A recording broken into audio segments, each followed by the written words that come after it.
ব্রাহ্মণবাড়িয়া যদি খারাপ হয় তাহলে মাদারীপুরকে কি বলবেন? পবিত্র মাহে রমজান মাসে তারা আল্লাহর ঘরকেও তো ছাড় দিল না। পবিত্র মাহে রমজান মাসে আল্লাহর ঘরের মধ্যে গিয়ে 3টা মানুষকে তারা শেষ করে দিল। তাহলে মাদারীপুরকে আপনারা কি বলবেন? মাদারীপুর কি খুব ভালো হয়ে গেল? ব্রাহ্মণবাড়িয়াকে আপনারা নিয়ে যতই সমালোচনা করেন, ব্রাহ্মণবাড়িয়া আসলে বাস্তবে ততটা খারাপ না। অন্যান্য জেলায় যে ঘটনাগুলি হচ্ছে তার ছিটেফোঁটাও কিন্তু ব্রাহ্মণবাড়িয়াতে নেই। মাদারীপুরকে কি বলবেন? মাদারীপুর তো আইএমএ জাহিলিয়াতের যুগকে হার মানিয়ে দিল। আইএমএ জাহিলিয়াতের যুগে মনে হয় এরকম ঘটনা হতো। এই বাংলাদেশের মধ্যে মসজিদের ভিতরে তিনটা তাজা প্রাণ, তার মধ্যে আবার একই পরিবারে 3জন ভাই। ওই লোকগুলার কি অন্তরটা একবারও কাঁপেনি? এটা যে আল্লাহর ঘর।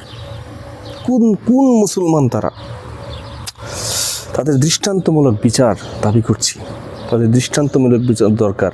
মাদারীপুরবাসী, আপনারা তাদেরকে খুঁজে বের করুন, প্রশাসনও খুঁজে বের করুন। এমন বিচার তাদের করা দরকার যেন বাংলার বুকে কেউ আর আল্লাহর ঘর মসজিদকে এইভাবে রক্তাক্ত করতে না পারে।